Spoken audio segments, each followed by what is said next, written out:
This hearing of the Senate Foreign Relations Committee will come to order. For the United States to protect and advance our interests around the world, we must have well-qualified and committed public servants in our diplomatic posts. Today's nominees are incredibly competent and experienced, with almost 100 years of collective government service among the 4 current government employees, as well as a renowned expert on the Arctic. I am gratified that they are before the committee today after a very long wait. I want to thank them personally for their willingness to serve and, in most cases, continue to serve in a public role. We know it's a sacrifice not only for you and your families, and we welcome your families here today and thank them for the sacrifices that they have made. I'm going to yield, as is the customary practice of our committee, to members who want to introduce our nominees today. And I will start with Senator Schatz. Thank you, Mr. Chairman. It is a pleasure for me to introduce Mr. Robert William Forden, the nominee to be our next ambassador to the Kingdom of Cambodia. In light of new leadership in Cambodia and ongoing challenges to our bilateral relationship, including the PRC's growing influence, this is an essential role. And with decades of experience and deep expertise working in the Indo-Pacific, Mr. Forden is the right person for this job. He's a career diplomat who spent 3 decades in the Foreign Service representing American interests in the PRC, Taiwan, Vietnam, and Israel. That included more than 12 years working in the PRC, including as Deputy Chief of Mission in the U.S. Embassy in Beijing. In addition, Mr. Forden spent almost a decade in Taiwan as the branch chief and later Deputy Director for the American Institute in Taiwan. Today, he serves as a senior advisor in the State Department's East Asian and Pacific Affairs Bureau, supporting important ongoing work to advance a free and open Indo-Pacific. In short, Mr. Forden would bring a combination of tremendous experience, expertise, and commitment to this role in this critical moment. I want to take a moment to thank Mr. Forden's family, though they're not here today, including his wife and children, one of whom is currently serving in the United States Army. As we know, it's the sacrifices that Foreign Service families make every day that help to support our diplomatic missions around the globe. Finally, before I close, I want to point out that Mr. Forden was nominated for this position 624 days ago. His file was completed within 3 weeks, and he's been waiting for a hearing ever since. That's also completely unprecedented and undermines our national security interests and our standing in the region. Confirming ambassadors, especially to a region as important as the Indo-Pacific, is essential for American interests. And at a time when we're facing growing threats in the region, we need skilled diplomats more than ever. So, Mr. Forden, we thank you for your patience and your continued willingness to serve, and we hope that we can quickly confirm your nomination. Thank you, Mr. Chairman. Senator Duckworth. Thank you, Mr. Chairman. I'd like to second Senator Schatz's very strong word in support of Mr. Forden's nomination to be ambassador to Cambodia. It is a critical time in that country. The kingdom has reached out to the United States, and I think it is time that we get an ambassador in there. I am here, however, to introduce Big Salu to be ambassador to Montenegro. I thought no one had waited longer than Mr. Alou at 535 days, but apparently Mr. Forden has him beat. Although Mr. Alou's file was completed within 11 days, so you win that part. But still, it is ridiculous that it's been that long. I want to thank all of the nominees for their continued willingness to serve. It is not an obligation that you have taken lightly, and I'm sure you and your family know that well. I also have the pleasure of introducing Mr. Alou because he is a fellow Illinoisan who has, I understand that he is joined today by his wife and children and that his father may also be watching from afar. Mr. Alou, your example of dedication to public service as a career member of the Senior Foreign Service is impressive, and I'm glad that your family is able to witness as you proceed to the next chapter of your distinguished career. Mr. Alou's origin further demonstrates the value of the American story and one that lends immense value to our diplomatic corps. Born in Chicago to immigrant parents, he has dedicated his professional life to representing the United States policies, interests, and values abroad. He has served extensively throughout Europe, including at prior postings in Montenegro, as well as in Poland, Hungary, and North Macedonia. Just last year, he received the Presidential Rank Meritorious Service Award for 2023. He speaks 5 additional languages, and with demonstrated substantial experience in complex and environments handling European affairs, Mr. Alou is well qualified to assume this role and begin serving the United States' interests in Montenegro. I appreciate your dedication and that of all of our nominees here today. Welcome. Thank you, Mr. Chairman. I yield back. It's a pleasure to have Senator Murkowski in our committee today. We'd love to have you on our committee, but it's a pleasure to have you to introduce your nominee. Thank you, Mr. Chairman. Ranking Member Risch, members of the committee, it's nice to be back in front of this committee. Very distinguished panel in front of you today, but I'm grateful that you have included Dr. Michael Sfraga, who was nominated to be the first ambassador at large for Arctic affairs. He was named more than a full year ago, February 13th, 2023, as part of today's hearing. Alaska, we're the state that makes the United States of America an Arctic nation. I have been engaged in Arctic issues since I came to the Senate a long time ago. I have been working on these Arctic initiatives for decades. And one of the things that I have been working to advance very, very hard is the creation of this ambassadorship, and now for Dr. Sfraga to be nominated to it. So I'm here today to ask you to join me in supporting Dr. Sfraga. He is a fellow Alaskan. He is a longtime colleague. He is a man that I can call a friend. But more importantly to you all, he has exceptional qualifications for this position.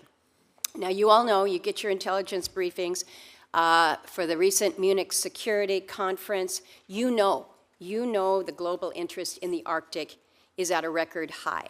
All of you are aware of the economic, the environmental, and particularly the security-related matters that we face in the Arctic, as well as its importance to our geopolitical power and our international relations. All of you are aware of the pressing need to get the people and the policies in place so that the United States can actually present itself as that Arctic nation. On the personnel side of the business, one of the most important steps that we have left to do is to confirm an Arctic ambassador. I will share with you, we are the only Arctic country without one. Everybody else has an Arctic ambassador. Even some of the non-Arctic countries, like Singapore, have an Arctic ambassador. We need this position because we need to elevate our diplomacy to the region to show that we're not just an indifferent bystander, but we're an active and we're a strategic leader in the Arctic. And as important as the position is, you got to have the right person. And I would commend to you Dr. Sfraga as that right person. He's an Alaskan. He's from Fairbanks. Part of the reason that he understands the Arctic is that he hasn't just read about it or visited. He lives it. He's made it his home, and he's lived there for decades. And while living in Alaska, Dr. Sfraga has also dedicated himself to a career of service to the Arctic and to our nation. He's an accomplished geographer, researcher, teacher with a PhD from the University of Alaska. He helped establish the University of the Arctic. He co-created and co-led the State Department's Fulbright Arctic Initiative. He established the Polar Institute at the Wilson Center, which has become the Arctic Public Square for high-level conversations about the far north. He chairs currently the U.S. Arctic Research Commission, which advises us here in Congress and the President on international Arctic research. You're going to hear from him, and I'm sure you're going to be impressed by him. I may have recommended him to the President, but he stands apart ahead of anyone else who could have been selected for this position. And I will tell you, I attend these Arctic conferences, whether it's the Arctic Council, the Arctic Circle Assembly, Arctic Frontiers, Arctic Parliamentarians, the Munich Security Conference that he was just at. Dr. Sfraga is there at every single one of them, and he's not just there as an idle participant. He is there moderating the panels. He has been asked to speak. If there is any challenge that you have as a committee, it's that his expertise in the Arctic is so voluminous, it takes a while to wade through all of it. He has been there. He is the person that we need for this important position at this time. So after a year of holding back on this nomination, I am before you today to urge with everything that I have to confirm Dr. Svrega to be our Arctic ambassador as soon as possible. Thank you, Mr. Chairman, members of the committee. Well, Senator Murkowski, again, thank you so much for being before our committee. I was in Greenland last year with members of the Senate, and the absence of a confirmed Arctic ambassador was very clearly noted in our visit to Greenland and the importance for the United States in protecting our national security interests. And I've traveled with you on security issues, and it's always a pleasure to be in your company on these issues. So thank you very much for your contribution to our nomination hearing. You're free to go on and do the business that you need to do, considering that this is the State of the Union Day. I'm sure you have other commitments. Thank you. If I were not speaking for the diocese chair, I would have insisted on introducing Mrs. Taylor. I could not be a stronger proponent of her nomination. I'm convinced that she is likely the most qualified individual ever nominated to be legal advisor, an impressive feat given the prior occupants of that position. She has been general counsel of USAID for almost 3 years, served as a career attorney in as the Office of Legal Advisor is called, for 10 years. Dare I say more, served with distinction on the staff of this committee as chief counsel and deputy staff director. During the years that I had the privilege of working with Mrs. Taylor, she proved to be a superb lawyer, a manager, a skilled negotiator, and a wonderful colleague. She is smart, tough, and persistent, exactly the person we need to lead our pushback against China and Russia as those countries seek to shape international law and institutions in their favor. My enthusiasm for Mrs. Taylor is shared by all of the living former legal advisors, from Reagan to Trump, who have written to Senator Risch and me in strong endorsement of her qualifications and her speedy confirmation. Well, we didn't do the speedy confirmation, but let's move this nomination forward. I have incredibly high regard for the Office of Legal Advisor and the career officials who staff it. I'm deeply proud and enthusiastic that Mrs. Taylor, an alum and friend of both that office and this committee, will be the next legal advisor, and I urge all of you to support her nomination here and on the floor. Mr. Forden, Cambodia has now seen decades of democratic backsliding. This has weakened its institution and endangered human rights. It has limited Cambodia's ability to play a positive role in ASEAN and other organizations in the Indo-Pacific, and has given Beijing an opening to expand its influence in the country's civilian and military infrastructure. We need to get Mr. Forden on the ground to help address these challenges. I've received a resounding endorsement from Terry Branstad, yeah, good football player. He was the ambassador to China during the Trump administration, with whom Mr. Forden served as deputy chief of mission.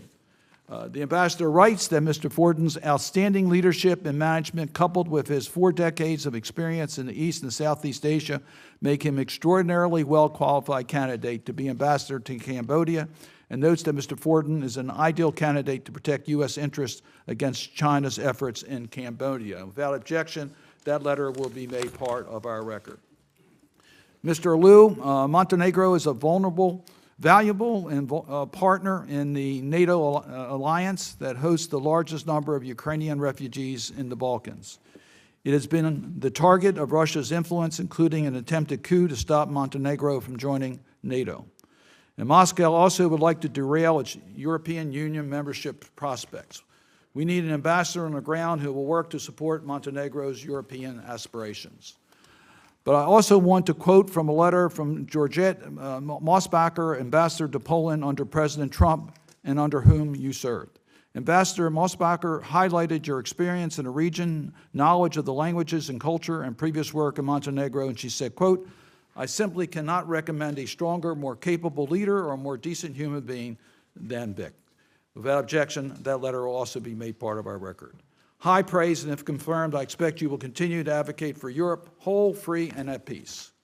Mr. Woodhouse, the current embodiment of the Sanctions Coordinator Office was created by this committee, led by Ranking Member Risch, and is essential to efforts to constrain our adversaries, be it Iran, North Korea, Russia, or terrorist groups like Hamas. There has been strong bipartisan support for its efforts and the individual that leads the office.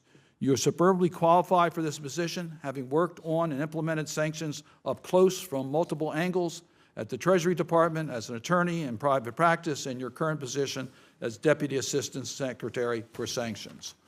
While you have been in that role, you have witnessed an impressive coordinated campaign among more than 30 countries to hold Russia accountable for its war against Ukraine.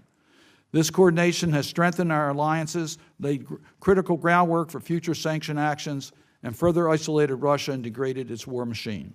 Sanctions has become an essential tool of our foreign policy, and we cannot afford to have sanction coordinator position vacant. We need Mr. Woodhouse in that place. Dr. Sraga, the Arctic is a dynamic, fragile, and largely unexplored region of our world that holds both unique opportunities but also extreme risks. Dr. Sraga is one of the world's foremost experts on the Arctic, its environment, its resources, its people, its nations, making him an excellent choice to be the Ambassador at Large for Arctic Affairs. He hails from Alaska, is the founding director of the Wilson Center's Polar Institute, and is chairman of the United States Arctic Research Commission. He enjoys strong support from the co-chairs of the Arctic Caucus. We already heard from Senator Murkowski, but also Senator King and Senator Sullivan. For all of you today, I want to recognize the dedication every one of you brings to your work. I want to thank you and your families for your service. I look forward to hearing from each of you. Some final points. First, I want to take a moment to thank Toria Nolan for her incredible service to the country as Undersecretary for Political Affairs and several months as the acting Deputy Secretary. She is known force at the State Department and around the world, and we'll certainly miss her insight and wisdom. We are deeply appreciative of her service, her engagement with this committee, in particular her stalwart efforts to advance U.S. interests in support in Ukraine. On a personal note, I treasure the opportunities I had to get her advice on very challenging circumstances around the world. She always was very frank in pointing out our needs and gave us excellent advice on how the Senate could operate. Next, I'd like to address how we arrived at this hearing. The nominees on this panel have been pending in this committee for an average of more than 400 days. Let me repeat that. They've been pending in this committee for over 400 days. I've tried to work with the ranking member since October to secure before this committee, and Senator Menendez has tried for many months before that. During that time, we've had numerous rationales offered for not consenting to a hearing, and I've sought to work through each one in good faith. My efforts have not resulted in agreement or any accommodation. On February 26, Senator Risch and I received a letter from the Deputy Secretary of State Firma outlining the chronology of all their efforts in order to comply with the requests that were made by the State Department. So after several months, I've made a decision I could either let these nominees languish without even giving the members of the committee an opportunity to hear from the nominees, or I could follow the precedent that Ranking Member Risch set as chairman during the 116th Congress. Now, I was neither chair nor ranking member at that time, but I'm well aware that there were multiple instances which the chair noticed nominations over the objections of the minority. At that time, Chairman Risch emphasized his view, and let me just quote from my colleague. A fair process requires that at some point, document discovery must end and the process of evaluating and questioning must begin. This can only occur in a hearing in which every member of the committee has the opportunity to raise questions, voice concerns, or highlight any objections. That's what Senator Risch said in the 116th. I do not recall any Republican members, several of whom are still on the committee today, objecting or expressing any concerns to that decision. Today's hearing is not only critical to consider important national security nominations, it's fully consistent with the Republican president of just a few years ago. I hope all of us can agree that there cannot be one standard for Republican nominees and a different standard for Democratic nominees. So that is how we arrived at today's hearing. But as we move forward, I want to emphasize my deep commitment to working with all members, both Democrats and Republicans, to do important work of the committee and the American people. Senator Risch and I are working on an agenda for a business meeting that we hope that we'll be able to notice very shortly. We're working with several bipartisan bills that have been suggested by members of the Senate, including Senator Rubio and Hassan's bipartisan bill, the SHIP Act, which follows up on the hearing we had in regards to Iran and enforcing the sanctions against Iran through secondary sanctions. So we hope that we'll be able to bring that bill before our committee. We're working on a bill by Senator Coons and Graham that deals with the conservation needs, with Senator Shaheen and Wicker in regards to the Western Balkans, a bill that I'm working on with Senator Wicker in regards to International Freedom Protection Act, and several others. So we hope that we'll be able to note a business meeting shortly on these issues and others where we have bipartisan interests. With that, let me turn it to the distinguished ranking member, Senator Risch. Well, thank you very much, Mr. Chairman, and certainly your description of how we've handled these things in the past is absolutely accurate. I take no difficulty with that at all. We are, however, at that point where we have these 5 nominations which we've objected to, and I know the chairman knows and his predecessor knows that we have serious objections to them. Those objections continue today. On most of the run-of-the-mill appointments we get, they get cleared pretty quickly, and we do have hearings on them, and we move along. On occasion, we have ones that we just can't clear. And so that everyone knows, we take our obligation with the advice and consent obligation in the Constitution very, very seriously. And we've dug on all of these, and we've wound up with these 5 out of all of them that we've had before that we just can't agree to.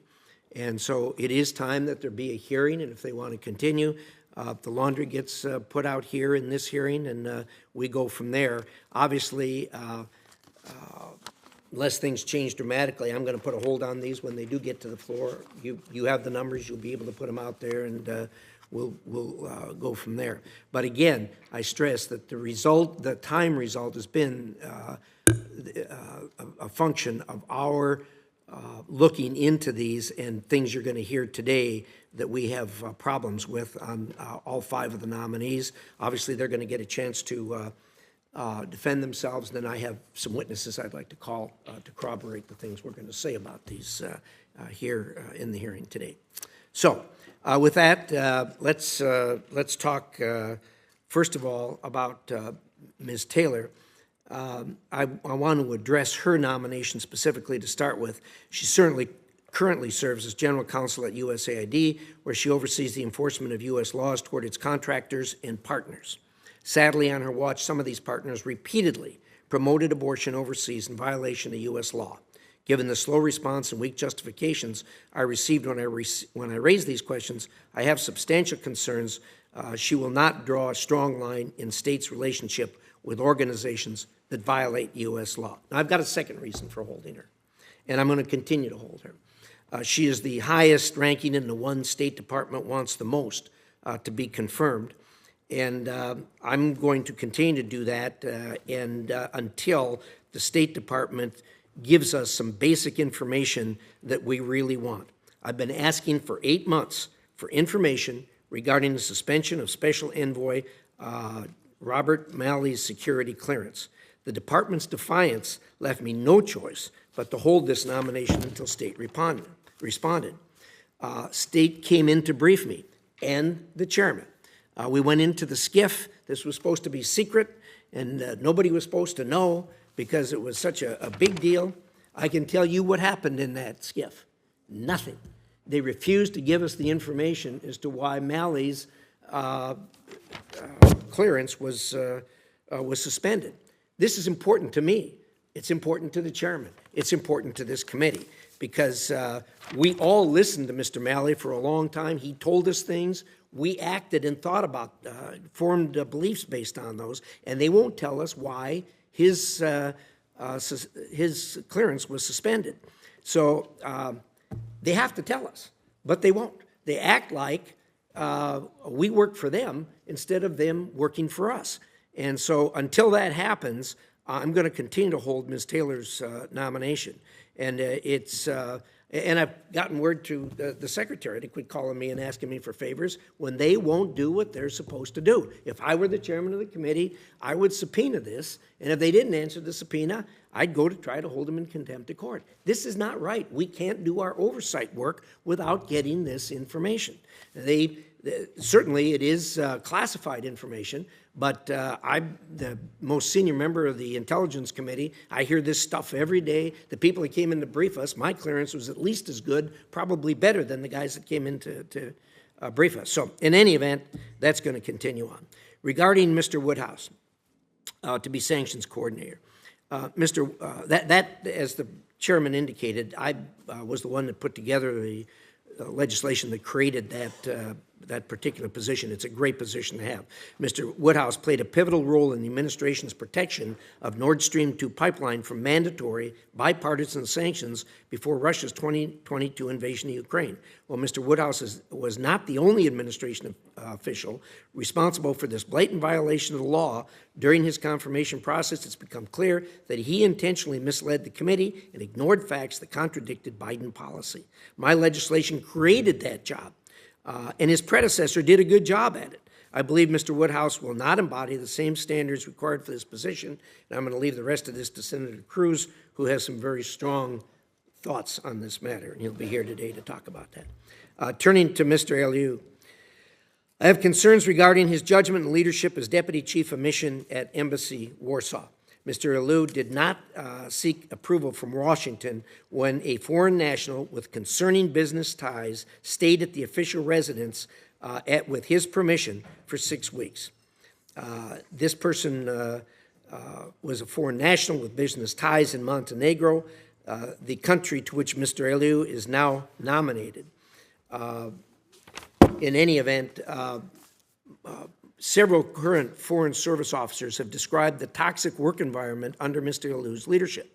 One of these individuals wrote a formal letter regarding complaints against Mr. Aliu, a redacted copy of which I'm going to submit for the record today. The posting was classified as, quote, difficult to staff while Mr. Aliu was running it. Immediately upon him leaving, the difficulty of the staff was removed. So I can't support his nomination. Regarding the nomination of Mr. Svagra, this is a difficult one to be ambassador for Arctic, and certainly I support we need a nominee in the Arctic. I have great respect for Senator Murkowski. But this is another example, I think, of the administration's failure to vet nominees.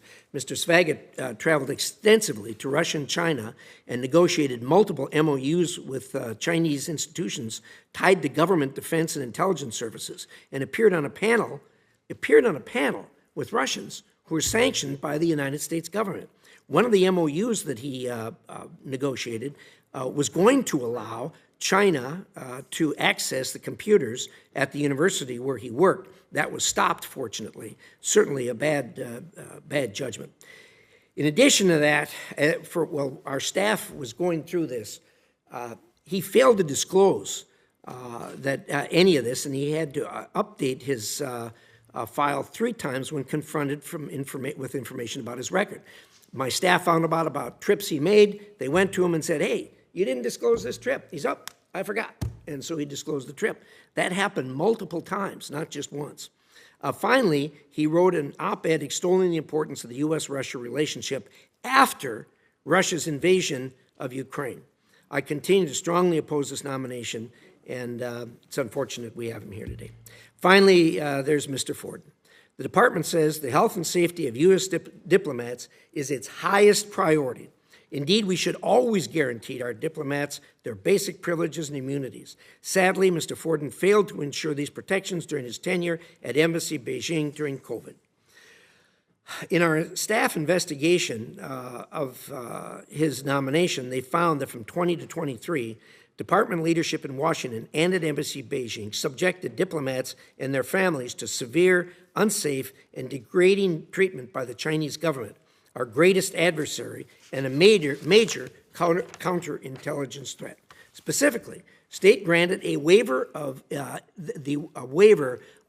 inviolability in September of 2020, which waived certain diplomatic privileges and immunities to allow the Chinese government to test and quarantine U.S. diplomats upon arrival in China. That's not allowed unless there is the waiver. The Chinese violated this waiver constantly, yet Mr. Forden encouraged compliance and never imposed any real costs on the Chinese for these violations. I'm submitting a letter for the record from multiple courageous whistleblowers, of whom, some of whom are with us here today, as well as the numerous documents that I've obtained. These documents show that under Mr. Forden, career diplomats had to comply with draconian quarantine protocols, often against their will and in deplorable conditions. Some examples include not being allowed to quarantine at home and instead be put in a Chinese quarantine hotel. Quarantines enforced for weeks on end with little to no ability to communicate with embassy staff or loved ones. Dilapidated quarantine hotels with no cleaning services and still filthy from previous occupants. Minor children separated from their families and the inability to get basic medical care. In one case, a toddler who was denied treatment for food poisoning. In December 2020, Embassy Beijing began to allow the Chinese government to require incoming arrivals to submit to a blood test in the United States, a major change in protocol, and only from U.S. labs that were handpicked by Chinese embassy and consulates. Let's let this sink in. The U.S. government facilitated Chinese collection of DNA from dozens of U.S. diplomats inside the United States. This is appalling. When asked, Mr. Forden's defense was he was on leave and not involved in the creation or implementation of these policies. But this isn't true. Mr. Forden returned to post in July of 2020, 2 months before the initial waiver was issued. Mr. Forden will tell you that no diplomats were forced into fever hospitals or similar institutions. This is also not true. A mother and her infant went into a fever hospital on his watch. Just days after he left post, 2 American families were detained in makeshift fever clinics for at least 60 days each. That shows how bad things got, and there are photos of this condition, which we're going to submit into the record. State will also say our diplomats voluntarily submitted to these protocols and conditions. This isn't true either. The information was never disclosed to them, and the list goes on. An unwillingness to stand up for our diplomats and deference to an authoritarian government are not qualities we should promote, and these are not people that we want running our embassies. I want to thank the whistleblowers and their families for their difficult service in China and for their bravery. For those of you that are here today, I'm sorry the State Department failed you.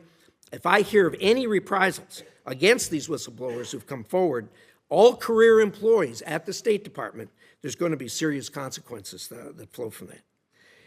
As I say, we'll get to some witnesses in a few minutes. Look, I don't like this any more than anybody else does. It's unfortunate we have these, but we take these matters seriously. And I understand the majority has the power to run over us.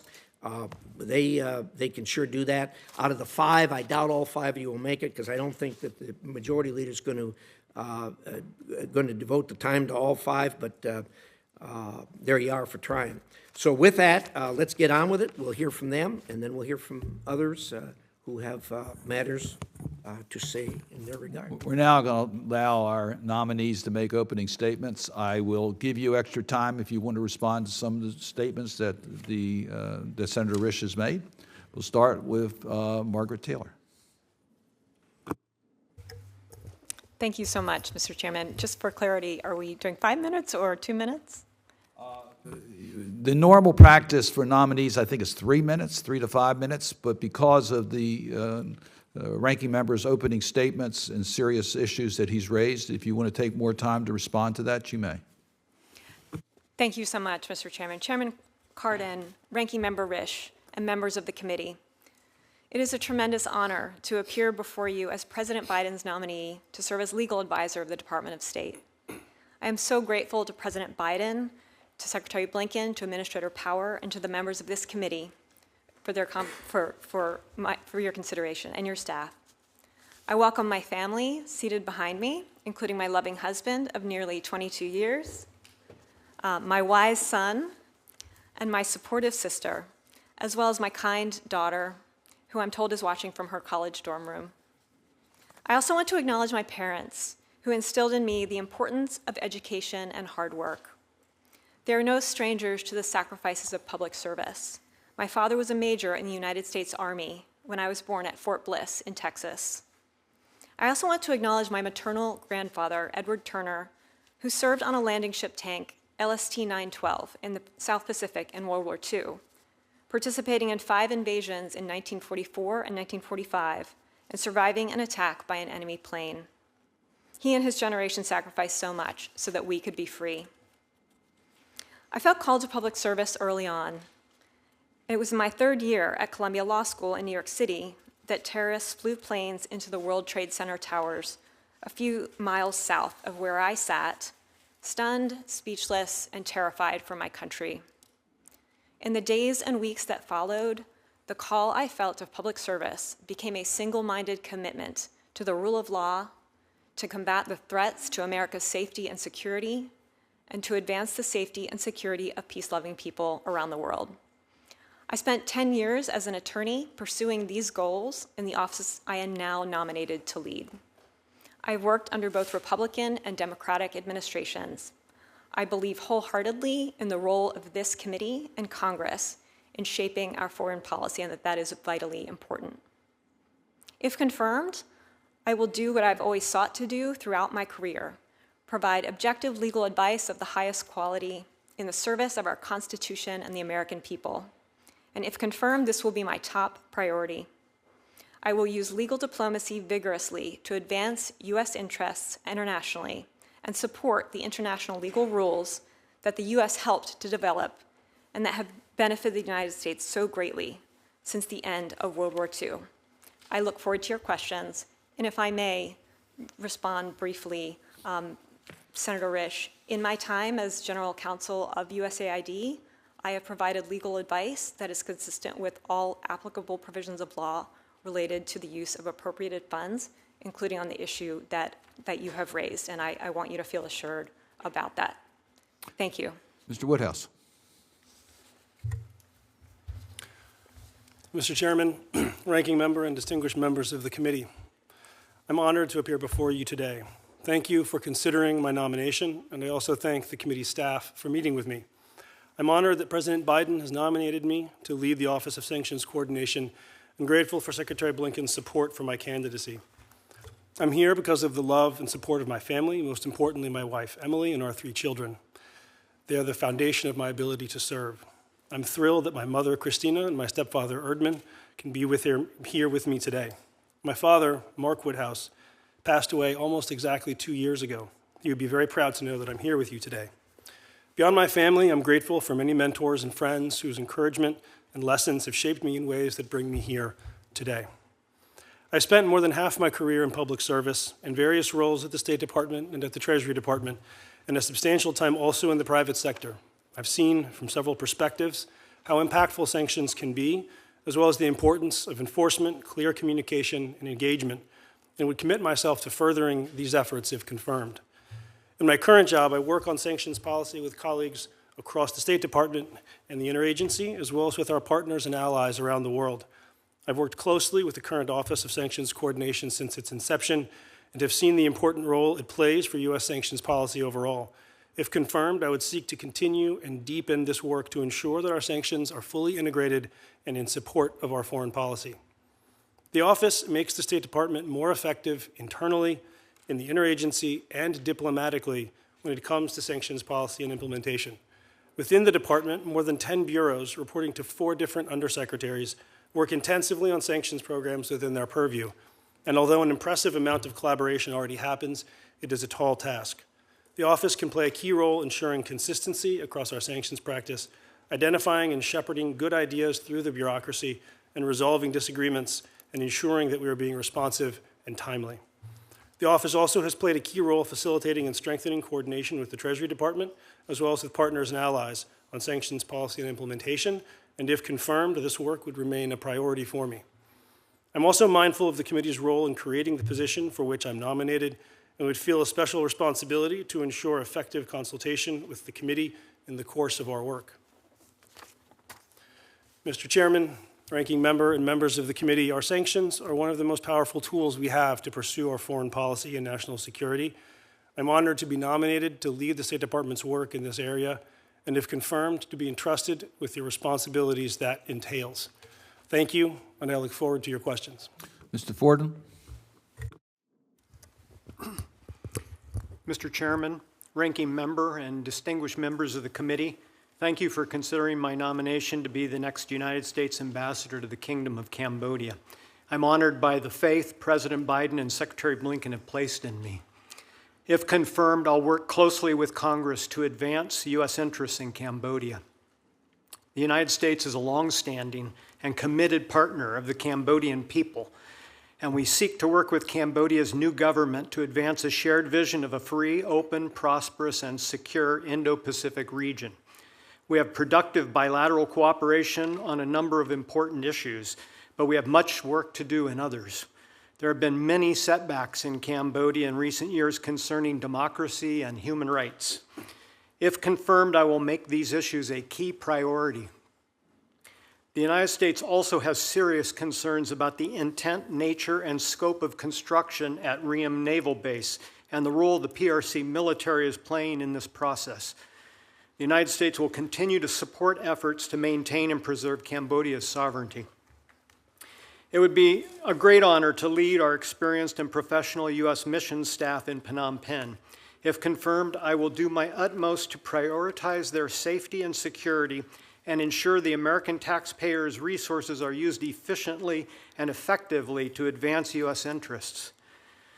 On a more personal note, it's been my lifelong dream to contribute to U.S.-Cambodia relations. As a young college student, I watched as my mother, a public school teacher, served as a volunteer English tutor to Cambodian refugees sponsored by our church. Meeting these wonderful people and learning about Cambodia's rich culture and history instilled in me a deep appreciation for that beautiful country. Finally, I cannot conclude without thanking the people who have supported me throughout my 35-year career in the Foreign Service. My parents, Bill and Toby, watching today from their home in St. George, Utah, were tremendous role models and instilled in me a deep respect for people from all cultures and backgrounds. And I'm so appreciative of my wife, Jasmine, my daughters, Jessica and Emily, and my son, Christopher, who have made enormous sacrifices to join me in frequent moves around the world. Without their love and support, I would not be where I am today. And I'm equally proud of my daughter-in-law, Noelle, who, like my son, Christopher, is a distinguished West Point graduate serving our country in the United States Army. Thank you again, members of the committee, for your consideration. I look forward to your questions. Mr. Liu?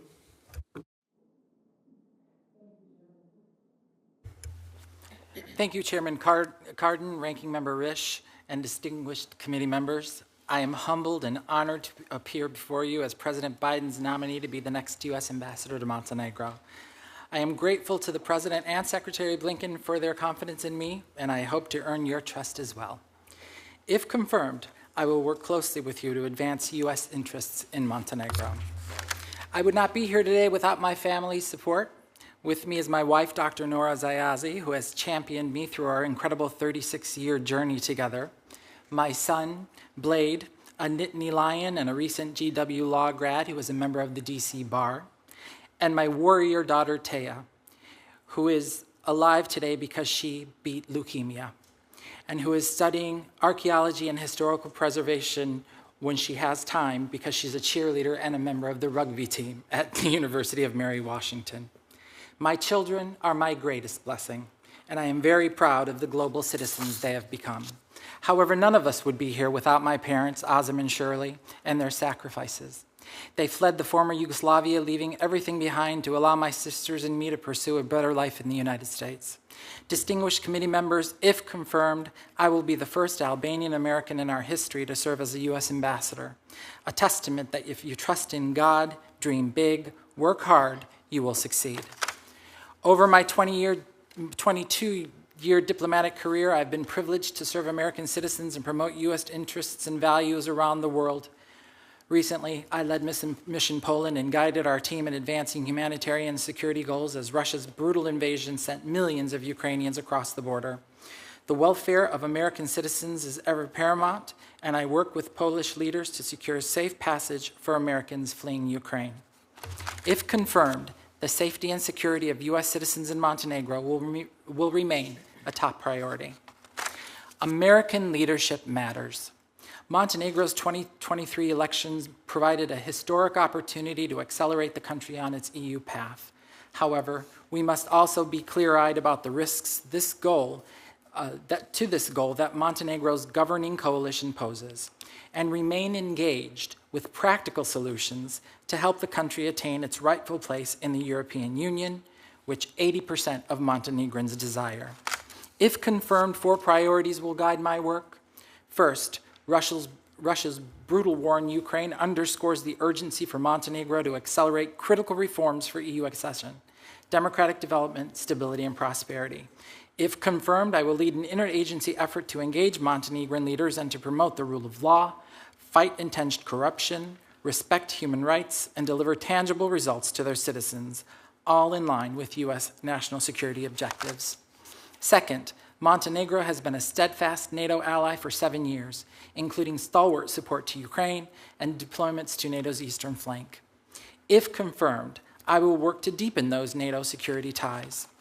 Third, we will strengthen Montenegrin resilience against malign actors seeking to undermine its democracy and institutions, expand journalistic professionalism, buttress civil society, and amplify U.S. messaging on transatlantic values. And finally, if confirmed, I will support Montenegro's economic prosperity through a renewed U.S.-Montenegro economic dialogue to strengthen the investment climate. It is also essential that the United States and the EU help identify viable alternatives to PRC investment, especially in critical infrastructure. Montenegro is at a crossroads. The country needs effective democratic institutions cemented in the Euro-Atlantic framework and committed to the welfare of all of its citizens. We are Montenegro's ally in building a better tomorrow as part of NATO and the EU. Montenegrin citizens clearly have voiced this desire in with their votes and deserve nothing less. I would be honored to lead our mission in Podgorica. I appreciate the opportunity to appear before this committee and welcome your questions. God bless the United States of America. If I could, sir, I'd like to address a couple of the claims that were made. Senator, thank you for your concern about my visitor. I wanted to be very, very clear that I've strictly adhered to policies that respect in respect to contact reporting. In fact, the Minority Council did receive a review. A DS did a review of the instance and confirmed that I abided by requirements with respect to contact foreign reporting and temporary stay. I've never had a security violation in my career in the Foreign Service, and at the time, I also informed the ambassador and the RSO of the visitor. I want to talk a little bit about the difficulty to staff piece as well. My leadership style is to empower. My leadership style is an empathetic leadership style. My leadership style is the core of my being. I have always protected the people that I've worked with, and I will continue to do so. If you note in my resume, half of my career has been dedicated to nurturing and the professional development of diplomats. I worked at the Foreign Service Institute to do so. So this is the first that I'm hearing about these claims. The difficulty to staff piece is the last thing that I wanted to touch on. And you very rightly so said, sir, that in the 2 years after I left, it went up. It was taken away. It was taken away because I put parameters in place to make sure that we had the correct number of people bidding on jobs, that we had we reached out and expanded our outreach for work in Poland, and that is a cycle. It takes a cycle to happen. And so I'm very, very happy that it is correct. It is no longer a hard-to-fill post. Thank you very much. Dr. Stryka. Thank you, Chairman Cardin and Ranking Member Risch, and distinguished members of the committee, for the opportunity to appear before you today as the nominee for Ambassador at Large for Arctic Affairs. I'm grateful for the trust and confidence President Biden and Secretary Blinken have placed in me to represent a region in which I live and have dedicated most of my career. I would also like to thank Senator Murkowski for her gracious introduction and for her continued support. I come before you today as an Alaskan and a humble example of the American dream. I am the son of working-class parents and the first in my family to graduate from college. My story compels me. It requires me to serve our nation. My family could not be with me today, but I thank them for their love, their support, their strength, and their humor. My father, a high school graduate and blue-collar worker, passed away in November. And as his son sits here before you as a nominee, he is looking down on us and understanding truly what the American dream is all about, because I may be able to serve our nation. The Arctic is undergoing profound change. Russia's war against Ukraine has rendered cooperation virtually impossible with Russia, including in the Arctic. The PRC is attempting to reshape the global rules-based system in its favor and increasingly working with Moscow to elevate and advance its presence and its influence in the Arctic in ways that threaten our interests. And at the same time, climate change is disproportionately impacting the Arctic and its people. If confirmed, I commit to addressing these changes by promoting U.S. leadership and interests while countering geopolitical competitors' ambitions and ensuring Arctic governance is reserved for Arctic nations. By strengthening cooperation with like-minded Arctic allies and partners to keep the Arctic a region of peace, stability, and prosperity. By combating climate change and addressing its impacts to build more resilient Arctic communities. And by advocating for more economic, social, and cultural opportunities in the region in meaningful consultation with indigenous and local communities. The creation of this position has already shown our allies and partners and our adversaries that we are serious about our interests in the Arctic. If confirmed, I look forward to working with this committee, the Congress, and the administration with a sense of urgency and purpose to advance our important interests in the Arctic. Thank you, sir. And if I may just follow up on just a couple of points. Senator Risch, I share your concerns about Chinese influence in universities and other organizations. I share those concerns. Memorandums of agreement, partnerships, sometimes they seem opaque, but as your document points out, they have not been opaque. They've been very purposeful in their use as a tool, just like many of the tools of the PRC. So I share that concern. In terms of documentation, I appreciate you and your staff's willingness to accept a more full picture of my career by documenting more and more of my presentations and publications, about 150 to 200 or so altogether. I appreciate that, and providing a full accounting of MOUs. In terms of travel to Russia, indeed, I traveled to Russia after Crimea was invaded in 2014, but not after 2022. It's hard to ignore half of the Arctic, which is Russia. And in the north, it is a big neighborhood, but a small community, and you must engage. And indeed, at one of those conferences, President Putin did provide a keynote address, but I had no interaction with President Putin at all. So I would just leave it at that, aside from saying that the North needs leadership, and this position can project and reflect U.S. policy domestically and internationally. I thank you both, sir. Let me thank all of you for your statements and again for your willingness to serve our country. I'm going to reserve my time. Senator Risch. Thank you. And I'll try to be brief because I do have some witnesses. So let me first follow up with that. Have you engaged with the FBI at all regarding your work with the Russians and the Chinese? Sir, I've not engaged directly with the FBI on work with Russia and China. Have they done any investigations of you in that regard? I have no idea, sir.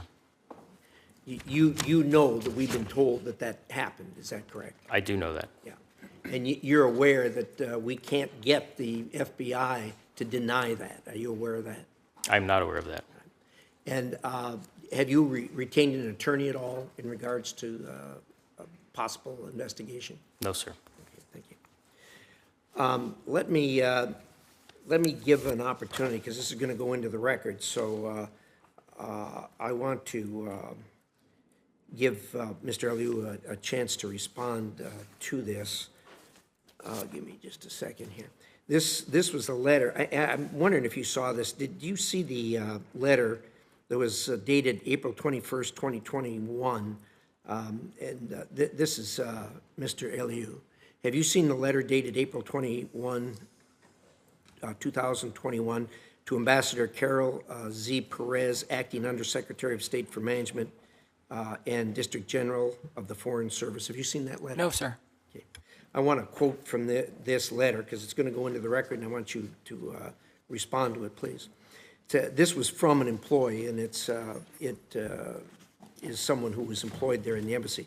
Quote, "The time I spent at Embassy Warsaw under DCM LEU's leadership was one of the worst experiences in my Foreign Service career. He created an incredibly toxic work environment and often exhibited blatantly inappropriate or unethical behavior, especially once he became chargé. When one individual curtailed and raised concerns about his behavior, he retaliated against them by maligning them to other senior leaders during visits, calls, etc. That experience had a chilling effect on other officers. When other officers curtailed, they did not cite him or his behavior in their curtailment requests for fear of reprisal." Do you want to respond to that? I'm going to let you respond. Just for the record, I want to point out that you're quoting from a letter that we just got this morning. This nomination has been pending for 535 days, but we did not receive this information from the Republicans until this morning. And just for the record, too, this came from a whistleblower, and we didn't have it either until recently. Absolutely. Thank you, Senator. I share your concern because there is nothing more important to me than the well-being and the welfare of the people that I work with. I worked very, very closely with your staff, sir, and with yourself when I worked in Poland. We took on a lot of challenges, and I want to thank you for that, and I want to thank your staff for that. Let me address this issue. I've never seen this letter, so it's very difficult for me to be able to respond to that letter without having read it and without having seen it. But the department has shared an unprecedented amount of my personal information with your staff. And there are no complaints of any type or anything like that in that information that they've shared. If there were such complaints, I would have not passed the vetting for the nomination today, nor would I have received the Presidential Rank Award I did because of the thorough vetting. I also provided Minority Council with a list, a very detailed list of the people that curtailed during Ambassador Mosbacher's in my time. 5 people in 4 years. 2 of those people we asked to leave. So there are the claims in that letter, the part that I heard you mention, something about me bad-mouthing somebody to other people, that's not my modus operandi. I don't bad-mouth anybody. I haven't bad-mouthed anybody. I've nurtured and I've allowed for the professional development of the staff. My record, as well as many other testimonials, the support from Ambassador Mosbacher, the support from Ambassador Blackburn, from the support from many, many Republicans, will also to attest my dedication, including Ambassador Rick Grinnell, including Bill White, all of whom, by the way, wanted me to thank you and say hello to you on their behalf. Sir, I take nothing more important. I think there's nothing more important than the well-being of our staff, their physical being and their mental being. And my credit, my reputation shows that. So thank you very much. Mr. Chairman, my time's almost up, and I do want to save some time because it's going to take a bit. Thank you. Senator Menendez. Well, thank you, Mr. Chairman. Let me just start off as someone who understands being falsely accused. I believe that due process, at the minimum, requires notice, due notice and time, and an opportunity to be heard. And so to the extent that we're going to challenge, which is perfectly legitimate, nominees, having notice so that a fulsome answer to any of those issues could be had is something that I would hope that the committee would make as its practice. Now, let me say that I regret to say that I have a strong objection to Ms. Taylor's nomination, because the State Department will be getting a damn good legal advisor. And since I know that legal advisors can often create challenges for the interests of the committee as it relates to meeting things that they want from the State Department, I wish she was on this side of the ledger, even though we have a great counsel here at the committee than there, but I know she will do an extraordinary job. I do hope that as part of that extraordinary job, you'll remember the obligations under the CASE Act to this committee, and that you will advise the department appropriately. Do I have your commitment on that? Absolutely, Senator. Thank you. Thank you. Now, I'm interested in all these nominees, but I only have limited time, so I'll submit some questions for the record. But let me focus on Mr. Woodhouse, because as the architect and author of many of the sanctions that you will be called upon to coordinate for the State Department, I want to pursue some with you. Iran continues to deny any direct involvement in the attacks of Iran-based groups against the United States and the Middle East. However, there's no denying that its proxies do not have the weaponry and intelligence capabilities to execute such attacks on the United States without Tehran. If confirmed, you would be the lead sanctions diplomat responsible for coordinating sanctions and ensuring their full implementation. So, Mr. Woodhouse, do you believe that our sanctions on Iran have been effective? Is there more, if you were confirmed in this role, that you would be advising the State Department to pursue? Is it a moment, especially with what Iran is continuing to do, not only through its proxies and destabilizing of the region, but its violation of the IAEA's obligations that it has, for which we know less today than we did before, to internationalize those sanctions? Can you give me some thinking on that? Thank you for that question, Senator. Iran is an adversary and one of the leading state sponsors of terrorism, and I would absolutely treat it that way. It is also one of the most heavily sanctioned countries in the world, with long-standing programs addressing the full range of its harmful and destabilizing activities. The Biden administration has not lifted any sanctions on Iran, and we've continued to implement and enforce those sanctions. This includes actions involving Iranians' oil exports, its support for terrorism, and its proxies in the region. But for example, we're not sanctioning China, which is purchasing huge amounts of Iranian oil and is giving flow to the Iranians of money. Thank you, Senator. We have, in a number of actions that have involved Iranian oil sales, we have designated entities in China, both in Hong Kong and mainland China. Well, it's far from, we can not claim success with the flow that is going into China of Iranian oil, and therefore the flow of money that is going from China to Iran. Let me turn to Venezuela. I urge the Biden administration not to preemptively give away the enforcement mechanism that the United States possesses through sanctions until we saw real, tangible results from the Maduro regime. Then in January, I was sadly proven right when Maduro's hand-picked Supreme Court upheld a ban on the candidacy of Maria Corina Machado, the opposition candidate who won overwhelmingly last year's primary election. She is now barred. So when the primary opponent that the people have spoken already want this person to be their candidate is barred, then it seems to me that the Maduro regime has failed to live up to its end of the deal, and there have to be consequences from the United States and our allies. Maduro gains sanctions relief and other measures that only benefit the regime. How are you going to hold the Maduro regime accountable for failing to uphold the Barbados Agreement as Venezuela's presidential election remains set for July 28th? Thank you for that question, Senator. We continue to believe that the Barbados Agreement is the most effective path forward to achieve a return to democracy in Venezuela. However, as you note, a number of actions by Maduro and his representatives have been inconsistent with that agreement and cast real doubt on their willingness to follow through on that agreement. We have already begun to pull back sanctions relief, specifically General License 43 involving interactions with the gold sector in Venezuela. And we've been clear that if Maduro and his representatives do not get back on track with the Barbados Agreement, we will not renew General License 44, which authorizes activities in the oil sector. So we are watching the situation very carefully, and we are prepared to allow General License 44 to expire and not offer any additional sanctions relief until Venezuela returns and gets back, or Maduro and his representatives get back on track with the Barbados Agreement. Well, I look forward to following up in written questions with you. These two issues, as it relates to your nomination, is of critical importance to me, and I'd like to see a more fulsome. Maybe there'll be an opportunity for you tonight to speak after your hearing. Thank you. I'd welcome that, Senator. Senator Ricketts. Thank you, Mr. Chairman.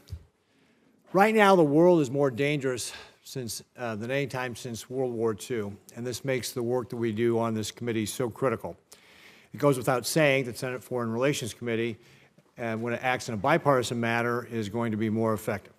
As a new member of this committee, I have enjoyed working with my Democratic colleagues on a number of important issues, and I'd point to the work Senator Shaheen and I have done when we've engaged on the European Subcommittee. That's why I was disappointed to hear about how we got to this nominations hearing today. I agree that we have to have ambassadors and State Department officials in their posts to pursue American interests. However, it's vital that we have the right people in those posts, and this makes our oversight role here so important because the responsibilities of these positions warrant scrutiny and vetting. It's been 9 months since we first learned that Robert Malley was suspended and placed on administrative leave because of an investigation into his possible mishandling of classified documents. This was revealed, by the way, not by the State Department, but by the press. Malley wasn't some low-level official either. He was the special envoy for Iran who played a critical role in this administration's Iran policy. Soon after, press reports revealed that Malley was under investigation by the FBI and the State Department Diplomatic Security Office. We then come to find out through a leaked sensitive State Department memo published by the Tehran Times that Malley's investigation and clearance suspension had occurred weeks earlier than originally known. And again, just let me stress that. We learned that from not the State Department, but the state-controlled Tehran Times, not our own government. And finally, in September, a press report revealed that Iran had orchestrated an influence operation that involved Malley's close associates. And yet, we have not heard from the State Department on whether this revelation was related to Malley's suspension and investigation. Time and time again, the State Department has stonewalled requests from Congress to understand the basics of these allegations, let alone whether something more nefarious was occurring. However, it has chosen to hide behind the Privacy Act despite the law providing clear exception for oversight committees. This is coming from an administration that on its first day pledged that it would bring transparency and truth back to government. Clearly, that is not the case. Ms. Taylor, are you familiar with the Privacy Act of 1974? Yes, I am, Senator, because at USAID, we do deal with the Privacy Act on a fairly routine basis. Very good. Based on your legal understanding, does the Privacy Act provide an exception for congressional oversight committees? Yes, it does, Senator. It provides an exception for either House of Congress or committees or subcommittees of Congress. So based on your legal understanding, do you agree that the Privacy Act includes an exception for congressional inquiries, does not require prior written consent from the concerned individual, and makes no distinction between majority and minority requests? I'm not sure about the majority-minority request piece of it, but yes, that is my understanding. Okay, great. Based on your legal understanding, do you believe the Privacy Act would prevent the disclosure to this committee information pertaining to the suspension of Robert Malley's security clearance? Senator, I don't believe the Privacy Act would have that effect, and I will just say I am not privy to any of the conversations at the State Department on this matter, so I have limited visibility into any of this. Mm-hmm. So, Mr. Chairman, it's been 250 days since we found out of Malley's suspension, and clearly this administration does not want to cooperate. We've got letters back from them basically saying they're using the Privacy Act to say they can't do it, despite that it very clearly says that Congress does have the ability to hear this. You were obviously I was not in the skiff with you when you heard from the folks there, but I don't think it's unreasonable for this committee to perform its inherent oversight role and demand transparency. Therefore, I make a motion for the committee to suspend the rules and subpoena all the relevant documents related to Malley's suspension and investigation so we can get to the bottom of this. And, if the chairman is unwilling to consider a suspension of the rules, then I'd ask that we take this off and have a vote on it in our next business meeting. The gentleman yield just for a moment. The State Department does not have that information. It's the FBI that has the information that you're referring to. The FBI operates under a different set of standards in regards to investigations. So it's not the State Department that is the proprietary entity that has the material that you're requesting. Mr. Chairman. Senator Risch. I think there's no doubt that the FBI has this information, but State Department certainly has that information, and they admitted as much to you and I when we met with them. So I don't think they did. I agree with you that they were not responsive to your requests, but I don't believe the State Department had the information. I think the State Department said, that's why we had the representative from the Justice Department that was in the SCIF. That was the entity that was responding to us. It was not the State Department. Well, and they were all there, and they wouldn't tell us how to get this information. I mean, So again, perhaps it's a good idea. Perhaps if there's some, No, I think the clarity challenge on this, we could take it up again. I think the challenge is that in law enforcement that does investigations, they're very protective of any of the information from anyone. I don't necessarily agree with that, but that's law enforcement. It's not State Department. But okay, so again, if we do a subpoena to the State Department, I agree, FBI operates under different terms, so I totally get that. But if we subpoena the State Department and they have no records, then they would have nothing to give us. But if they do have records, even just basic HR records on when Mr. Malley was terminated or suspended and so forth, wouldn't that be helpful in us getting to understand that? And if the chairman doesn't want to take it up here, I certainly understand. Take it up business meeting. More than happy to work with you on that. It's just not relevant to this hearing or the nominee that you're referring to. I think it is. I think it's relevant because the ranking member is putting a hold on Ms. Taylor because of the lack of responsiveness from the State Department. We will continue to work with you on that regard, but it's not relevant to this specific hearing that we have before us. All right. Thank you, Mr. Chairman. Senator Shaheen. Well, Mr. Chairman and Ranking Member Risch, and to all of our nominees today, thank you all very much for your willingness to continue to serve the country, and congratulations on your nominations. I would like to address what are some underlying issues that sadly don't have anything to do with your nomination, but do have to do with what we need to do to ensure that we have ambassadors and representatives of the United States in place who can do the work of this country. And I am very disappointed that there is such a lack of trust on this committee that 500 days into the nominations of Mr. Liu, we finally get the information that is the concern that the minority has had. And I think those are serious allegations and they need to be investigated. And I would like to have done that 500 days ago. And you don't need to respond, Senator Risch. But I think this committee needs to get its act together so that we don't have hearings in the future so that we're first not holding up nominees for 200 plus days when we need you in the field, and secondly, that we're having a hearing like this where a lot of dirty laundry is being aired when we should be talking about the role that these nominees are going to play in the countries to which we hope you will serve. So I'm really disappointed in the behavior of the committee today, and I hope that we are going to fix that going forward. Now, Mr. Liu, recognizing that you haven't seen those letters accusing you, I will say that my office has received numerous enthusiastic recommendations about your service and have commended your leadership and your management style and your character. So I would like to therefore raise questions about Montenegro and the job that you hopefully will be going to serve.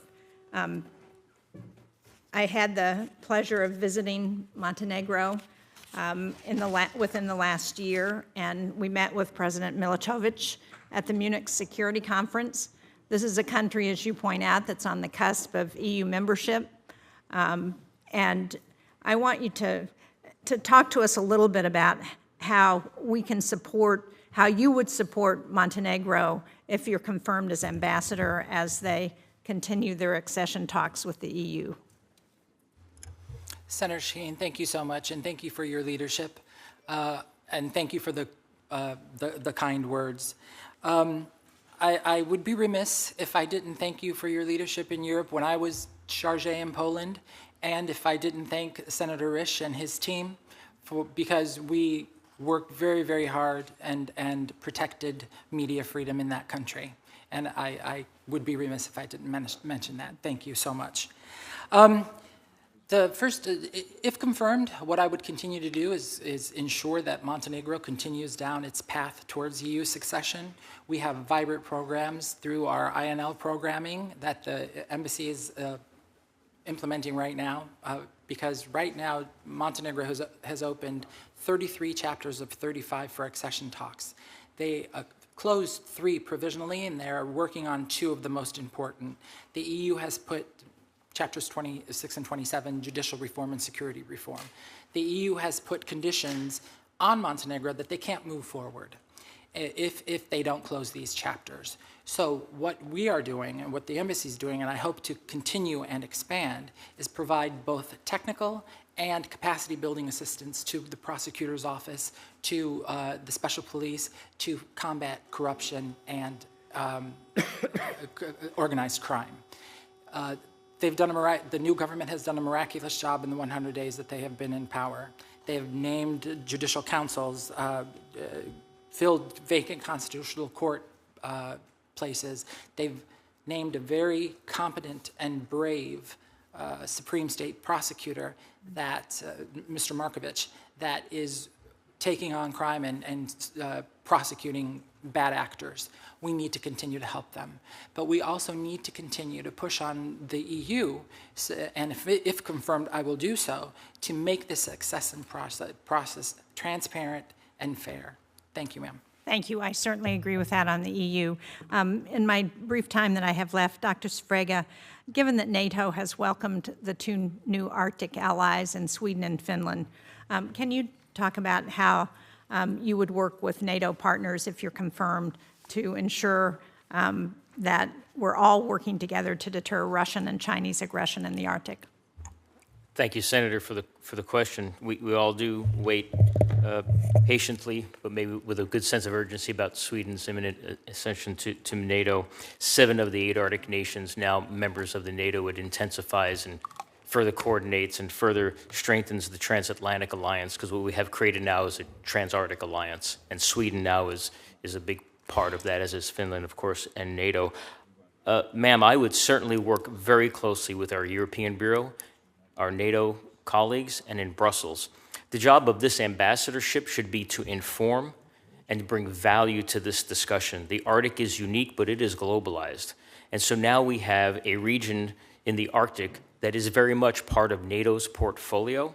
And with the networks that an ambassador should have, that ambassador should be able to inform the process, inform interoperability, look at opportunities to strengthen this alliance, but needs to work very closely with our bilateral ambassadors in those countries, bring value to internal discussions, work appropriately with the Department of Defense, and think about ways in which we communicate what it is that we are doing. This is the strongest defensive alliance the world has ever seen, and it has now grown because of actions from another country. These 2 countries, Finland and Sweden, bring to us capacities that we need, we welcome. They are friends, they are allies, they have unique capabilities in the North that can not only be used in their side of the North, but I would argue in the North American side of the North. There's an analog here. And so I would see this role to be connecting and to informing and to assisting in that process. Thank you very much. Thank you, Mr. Chairman. Senator Haggerty. Thank you, Mr. Chairman. Mr. Ford, I'd like to start with you. You're our nominee to be the ambassador to Cambodia. I've spent time in Cambodia. I've also spent a lot of time dealing with the PRC. Can you tell me how extensive is China's influence in Cambodia? Thank you for that important question, Senator. We have seen, especially in recent years, but for quite a long time, that Chinese investment in Cambodia has risen dramatically, that Chinese citizens traveling to Cambodia and residing there and getting involved in sometimes nefarious I think that's an understatement. The influence of China in military affairs, political affairs, economic affairs is extensive. I know that, you know that. Right. What I want to talk to you about is how do you stand up to Chinese influence? Because we need our diplomats to be strong. We need our diplomats to stand up to nefarious influence, as you mentioned. It's all over Cambodia. So I want to go back to your time when you were serving at Mission China. First, I want to ask you this. Are you aware of the legislation that Senator Peters and I just passed out of the Homeland Security Committee yesterday dealing with BGI and Wuxi Aptec? No, I'm not. These are PRC-influenced and controlled companies that take the genomic data of people all over the world, including Americans, and they work with the PRC. This is a grave concern of mine, is exposing any American genetic data to the PRC. Let's go back to your time serving as DCM in China. You understand this, don't you? You understand the approach of the Chinese. Would you be concerned about them having our DNA data? Absolutely, but... I'm glad you share my concern. But according to whistleblower complaints back in 2021, when you were in charge of the embassy in Beijing, you knowingly allowed DNA collection from our U.S. government employees through blood tests prior to the entry to China, and it's in spite of the national security and the counterintelligence concerns that you seem to share with me. The U.S. government had no way to verify that China only used these samples for COVID-19. In fact, China refused to anonymize and to destroy the samples. Weren't you concerned? I certainly was concerned, but Senator, at the time that those policy decisions were made in Washington, and then we were instructed to implement them in China, my understanding was that they were shared with all of the relevant agencies, and I can tell you at Post, well, here's my understanding. Beijing, is that we also discussed those with all of the relevant agencies, and I was never, no information was ever brought to my attention that any of the relevant agencies believed that what the Chinese were doing with COVID testing in China would enhance their ability to collect the DNA because they I think you should have followed the instructions from the State Department, because back in September of 2020, the State Department granted a limited waiver of inviolability. Senator Risch mentioned this. That allowed for pre-departure COVID testing for U.S. personnel so long as conditions remain the same on the ground. But the conditions then were nasal swab testing. That's right. They went to blood testing. The PRC even dictated which labs could be used in America. You did nothing to stop that. You did not notify through the front channel, the State Department, as you were instructed to do. You didn't stop that from happening. In fact, you recommended that our personnel comply with the PRC's request. I think that is deeply, deeply concerning. And then we get documents from March and June of 2021 that talk about your consent to this protocol change. Going to COVID-19 blood test, and only at labs that they allowed open the door for the PRC, they gain an inch because you allowed that to happen. And then what happens next? It gets even worse.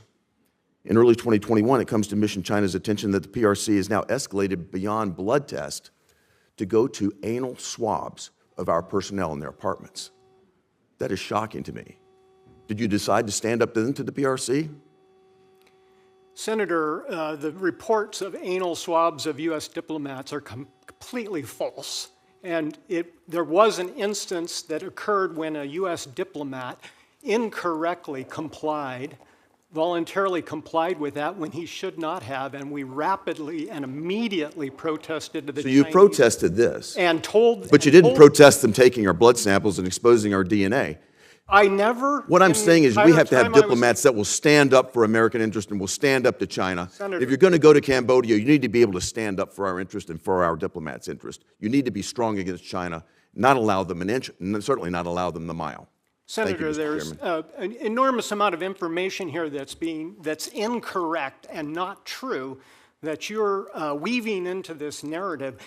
We, Ambassador Branstad and I, throughout our tenure there, we tirelessly pushed back on the Chinese on every single one of the things that you mentioned. With regard to blood tests, at no point ever while I was in China did I waive anyone's diplomatic immunity or instruct anybody in China to comply with a request for a blood test in China. These blood tests, in the U.S. I understand, these blood tests in the U.S. At labs, the PRC dictated. That's right. You did allow that. That was a Washington, D.C.-based decision and policy. I was never consulted on that issue because that was a requirement that the Chinese embassy in Washington put out there for travelers to China. And I just read you what the notice required. You were supposed to notify the State Department through the front office channel if conditions on the ground changed. Conditions certainly changed going from a nasal swab to taking our blood test and DNA. Well, every single change of any type that happened with blood testing or requirements in China that occurred during my tenure was immediately, almost in real time, informed to the department. We were having daily phone calls, email exchanges, and weekly conference calls on all of these issues, and every So you're change saying you was did, communicated back. under the limited waiver of inviolability that Senator Risch mentioned, you did notify the front office channels. You did do that when this condition on the ground changed, when this condition moving to blood test requirement. You did notify them as required. That was a development in Washington and not in Beijing. They were quite aware, well aware of that because that was a requirement that the Chinese embassy in Washington notified to the State Department about requirements, including visa requirements, that people would need to travel to China.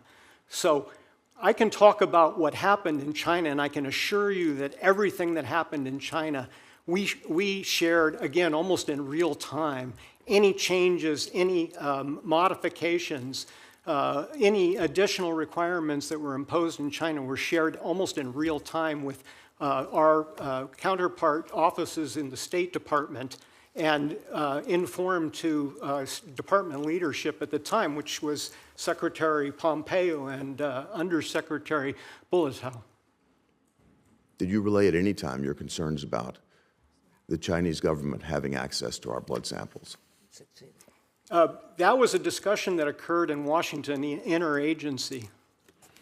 I remain very concerned about this. You're aware of my legislation to try to address it. We have to keep the sanctity of our DNA here. And I want our diplomats to be protecting Americans at every turn possible. I would expect that from each of you. Thank you, Mr. Chairman. Senator Cruz. Thank you, Mr. Chairman. Mr. Woodhouse. Position as sanctions coordinator is supposed to oversee and implement sanctions in an objective and nonpartisan way. In examining your record during the Biden administration, I've become concerned that you are singularly unqualified for this position. Far too often, the Biden administration has politicized sanctions. This administration has used sanctions as a bludgeon against countries and international figures whom Democrats don't like, while ignoring much more significant violations by those embraced by the global populist left. You have sanctioned our friends and ignored our enemies. And the mess on the global stage is a direct result of that. Let's start by talking about Israel and Hamas. Hamas has launched repeated wars against Israel during the Biden administration, injuring, kidnapping, murdering thousands of people, including dozens of Americans. They know they cannot defeat Israel militarily, so their fundamental strategy is to use Palestinian human shields to generate Palestinian civilian casualties, and therefore international outrage to damage Israel. To counter that strategy, in 2018, I authored and secured into law mandatory sanctions against Hamas and Hezbollah terrorists for using human shields. In May of 2021, Hamas launched yet another war against Israel, once again using human shields. Mr. Woodhouse, how many Hamas terrorists did you sanction for using human shields during this conflict? Thank you for that question, Senator. During the Biden administration, we have released multiple rounds of sanctions targeting both Hamas and its financial networks in the region and globally, seeking to continue to degrade its ability to operate and perpetrate these awful crimes against Israel. So I understand you want to make a generic statement. I want to ask the question again because it's precise. How many Hamas terrorists did you sanction for using human shields during the 2021 conflict? With respect to SHIELD Act sanctions, I'll have to get back to you. I don't have that number currently. Well, I can help you on it. That number was 0. You did not sanction anybody, and that's why you don't have the number, because there's not an answer to give. All right, let's move forward. Hamas sanctions, they use human shields. You've got a mandatory obligation to sanction them, but this administration doesn't want to, because in a conflict between the Palestinians and Israel, this administration has decided that you're for the Palestinians and against Israel. Recently, you exercised the other half of that. This administration sanctioned Israelis. Those sanctions were imposed pursuant to a new executive order that imposes crippling sanctions on, quote, persons undermining peace, security, and stability in the West Bank. Critics have rightly said that this executive order and your imposition of sanctions is meant to target only Israeli Jews living in Judea and Samaria. The administration has claimed in your talking points that the sanctions are neutral. So if it's neutral, it ought to be pretty simple to answer this question. The Palestinian Authority gives hundreds of millions of dollars to terrorists who murder Jews. These are pay-to-slay payments, which they call martyrs' funds. How many sanctions have you imposed on the Palestinian Authority or Palestinian officials for paying for the murder of Jews? Thank you for that question, Senator. The program that you just referenced has been very recently established. There's been one round of sanctions imposed under that program. I can't preview future action. All on Jews? Respect, the first round did, the targets were all Israeli.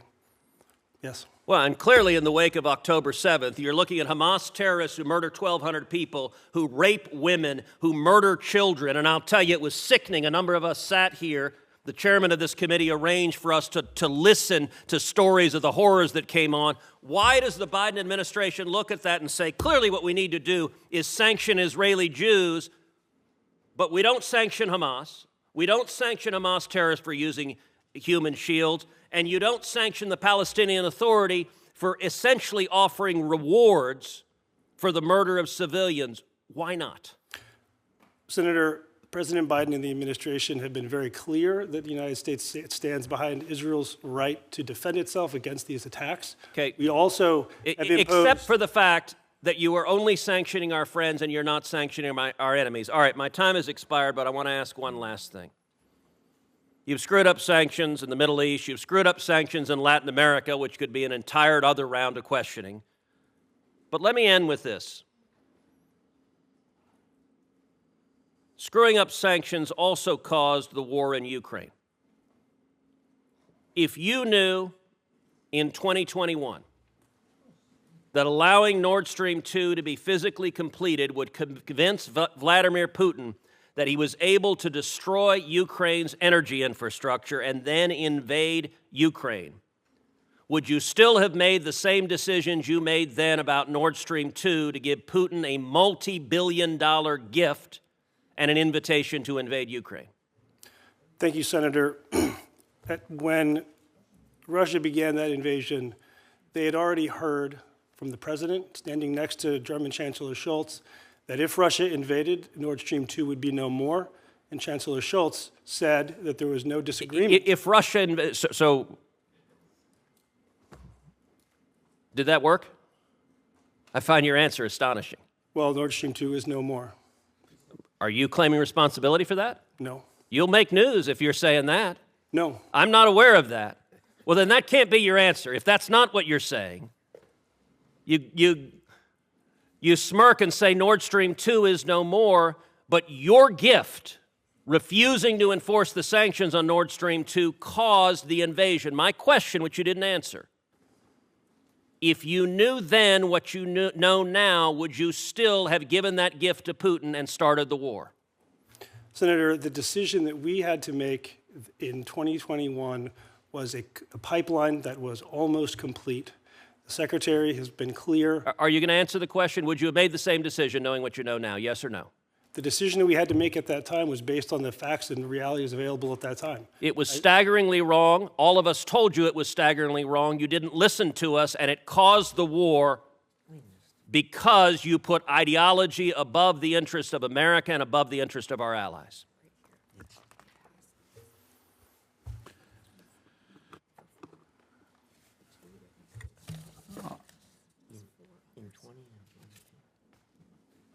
Are you ready to wrap up? But, I'm sorry. You ready to wrap up? Well, I have a few things to take up. Senator Risch. Mr. Chairman, first of all, I understand you can deny it, but I want to formally request that we have some witnesses testify. Right, and as Senator Risch is aware of, that when we call witnesses for a hearing, it's worked out. We will have some from each, the Democrats and Republicans, and we'll decide whether it's necessary. We haven't done that on nomination hearings. It would require advance notice. So, yes, your request is denied. And thank you for that. I would say that this is a little different. These are fact witnesses who can corroborate some of these, if not all these allegations here. Let me say, first of all, I'd like to ask unanimous consent that all the documentation I referred to and will submit for the record, please. No objections, but pointing out again that this material was not shared with the committee prior to today. Well, Mr. Chairman, with all due respect, there is some material that came in. The one letter came in today, but some of the whistleblower letters came in 20 and 22, and you've had the majority and minority have Just to be clear, you gave us a folder that included, I think, 3 documents. Those documents were first seen by us today, if I understand correctly. I don't know the additional documents you were referring to, but the 3 documents that you gave us in a folder today at our desk, it's my understanding that we had not seen them until this morning. There's very little in there that hasn't been seen. The whistleblower complaints were directed to you, or to the minority and the majority, way back when, so that's included in here. And I have a number of other documents that I have that have been in possession. We used them for the investigations on this matter, so. I don't think we received them. We have not looked at it, but I'm not going to object to you including it in the record. You have the right to include what you want to into the record. I just want everyone to understand that it'll be our opportunity to review that information, and we look forward to reviewing it. If and when we ever get to a debate on the floor, we'll reference those and read them into the record on the floor. But in the meantime, I would like them in the record for the committee to review. That is without objection, so ordered.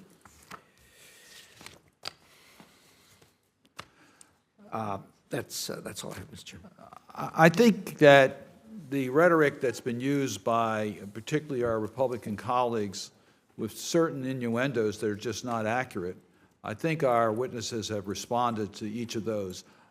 I'm going to be asking some questions for the record just to clarify that. Mr. Forbes, you made it very clear that the decisions in regards to testing was not made in China, that if to the extent the decision was made, it was made by the Secretariat's office in Washington, D.C., that was not your decision-making. I think you're pretty clear about the role that you play there. And Ms. Taylor, I think you've been pretty clear that in regards to the abortion policies, that you did not change any of the decisions that was in the Trump administration as far as the framework for the laws and the application of the laws. So it's interesting that my Republican colleagues are using that to say that there's a difference under the Biden administration when, in fact, some of their complaints are probably under the Trump administration. But you are a legal advisor. You follow the law, if I understand what you have said. Mr. Liu, I think you have responded to the charges that have been made that they're just not true, and that you may have a disgruntled employee issue. We recognize that, and we'll take a look at the information that has been made part of our record. Mr. Woodhouse, the number of sanctions that have been imposed, particularly against Russia, are unprecedented. This is the single largest number of sanctions I think we've ever imposed. And the sanctions against Iran, we can't find any more to impose. We want to enforce the sanctions, but we pretty well exhausted the cupboard as to what we can find for sanctions. So I just want to make the record clear that the aggressiveness of the Biden administration in regards to the use of sanctions. And Mr. Sprague, I can understand if you've written or participated in 100 or 200 conferences, and that there'll be a lot of material there that we have a right to go through, and that you're attending conferences on the Arctic would certainly include Russia and China. So I think that you would not be an expert in this area if you didn't have those opportunities. So we'll take a look at all the information being made available by the Republicans today. We'll take a look at all the information.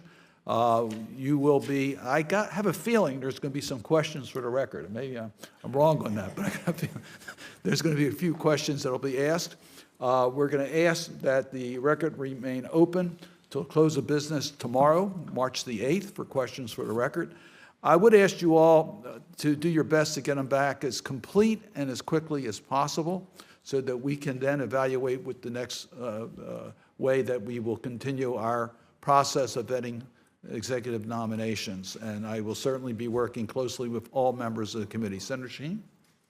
Mr. Chairman, I'm sorry Senator Cruz has left, because I was a co-sponsor of those, the legislation on Nord Stream 2, and I certainly disagreed with the administration's failure to put those sanctions on after that legislation was passed. But for anybody to suggest that that is the reason that Vladimir Putin invaded Ukraine denies the reality of the situation. So I just want to give an opposing view for the record that I don't believe Vladimir Putin used Nord Stream 2 as the reason to invade Ukraine. It certainly wasn't the reason when he went into Ukraine in 2014. I don't think it's the reason he went in 2 years ago, and I think we need to do everything we can to stop him. And with those comments, the hearing will stand adjourned.